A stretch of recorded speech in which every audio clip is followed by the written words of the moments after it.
I'm Lady Hart, and welcome to my boutique. It's over there.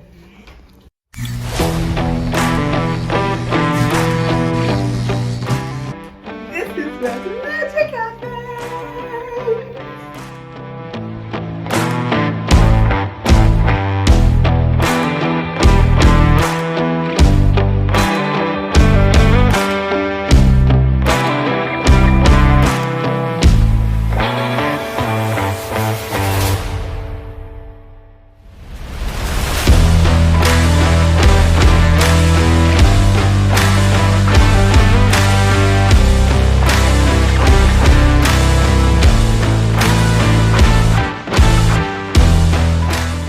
So this is my Tim Burton inspired corner.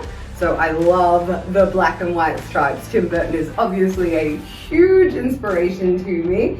This is my signature dress. Everyone always asks about this dress. It's a size 2. I found it in an op shop for 40 of my dollars.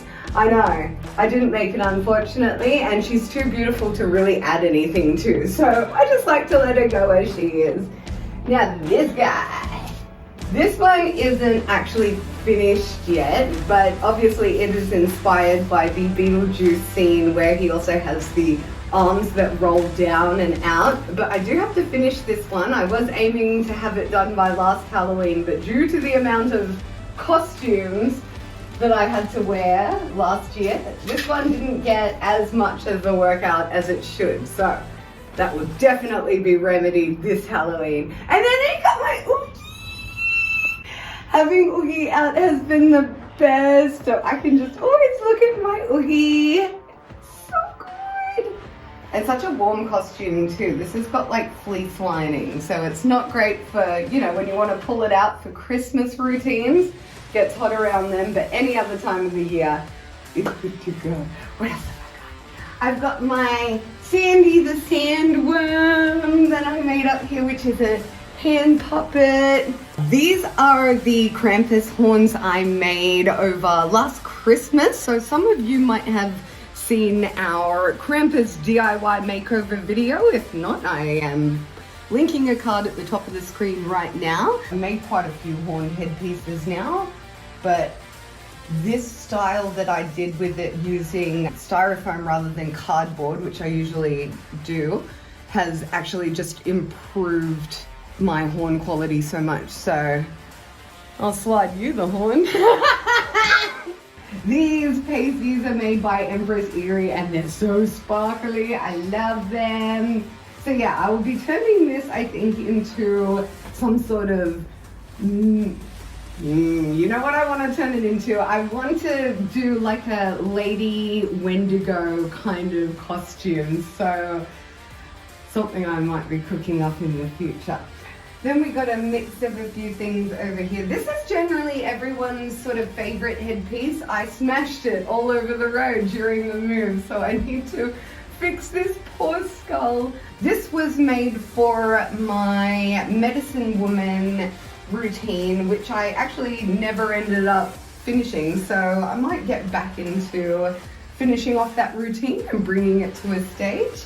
Then we've got my Ouija board dress. So at the bottom of the skirt I have done all the alphabet letters, and that rhinestoning, that you would not think that it would have taken that long, but that was actually probably about a 5-hour just rhinestoning alone, so worth it. I keep adding to this costume over the years because I want to make like a huge sort of Ouija shoulder piece as well that'll end up going with it. So a lot of my costumes, I keep adding to them over time and they just become more and more extravagant.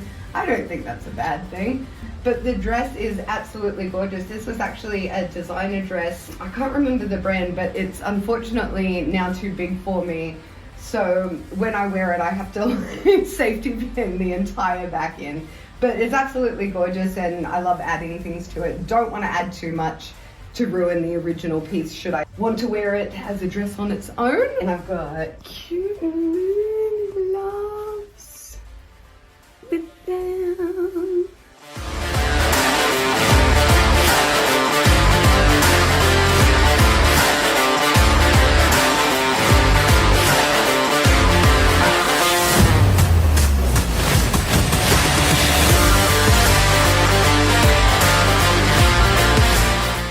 Okay, so this has been the area I've been most excited to show you. I've been working for about a week on this poster board, so a couple of you might recognize yourself all through the photos. Now, I didn't actually get to finish the top of it, but this is a work in progress. When I'm filming, it's actually going to cut off sort of around that height, so I can get away with it for now. So I just wanted to sort of include like a rock and roll with the costumes and boudoir vibes, like a mix of all the three. I love a good mix.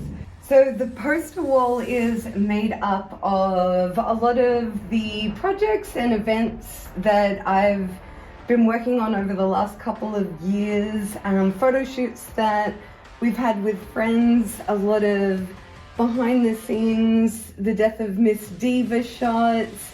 We've got fashion shows that I put on. We've got beautiful freaking art. This is by Michael Lombardi, who I am about to get to do my next logo because I am in love with his work.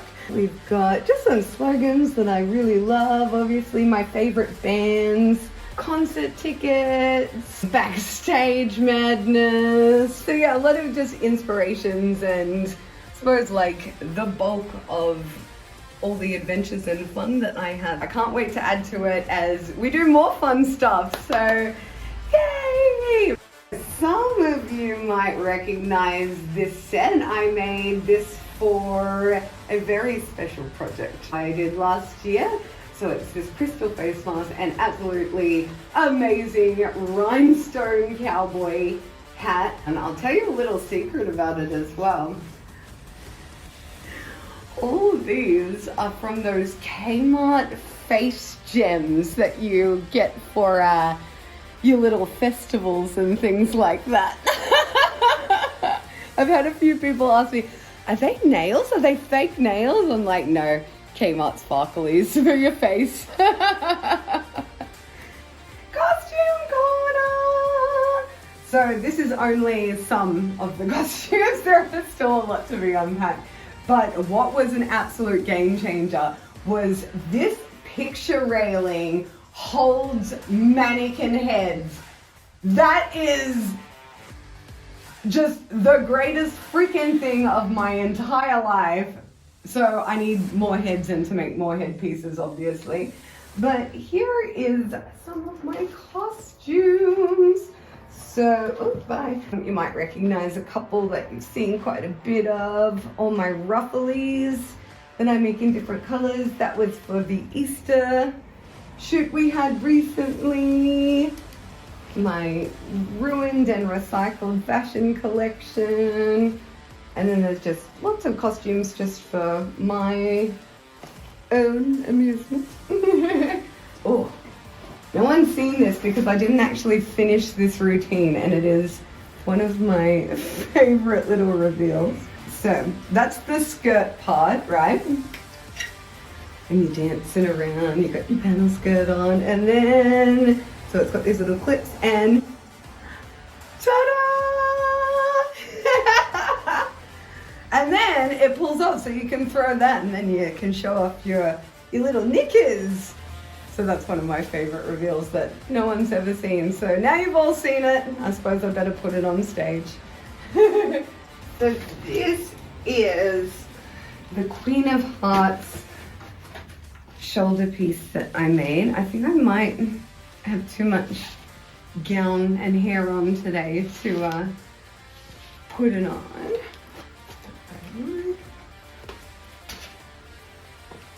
So it sits like that. Guess who I am?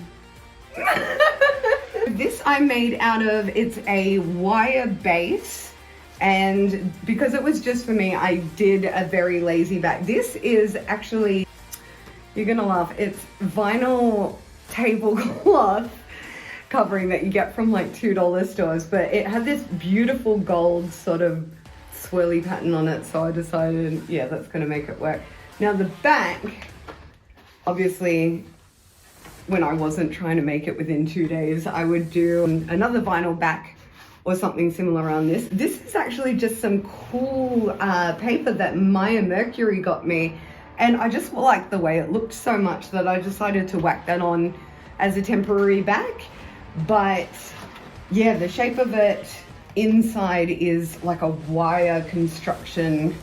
So when I do get around to making that big Ouija board kind of shoulder piece, it will be similar to this.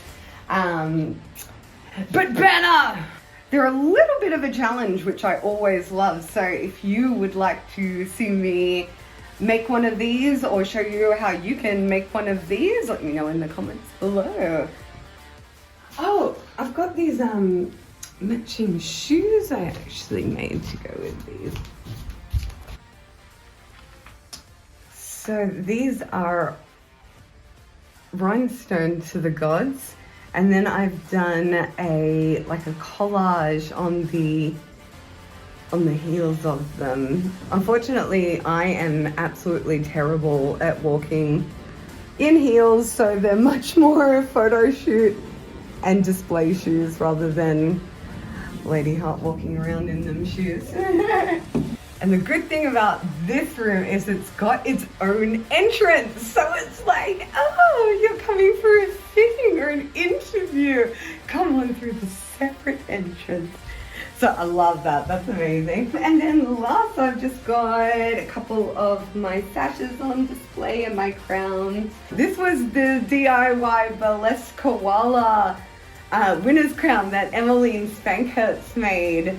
And this was the DIY sash as well. It's got these gorgeous heavy beading at the bottom, which I love. That other sash was when I won the Halloween pinup pageant. I know, I'm not even into Halloween at all. Obviously, the most important competition I had ever been a part of. You might say some people were dying for that sash. No, that was a Mystiva sash I made of. They took forever, these sashes. I hand cut every single one of these, and I had to make them for 8 of us, I believe.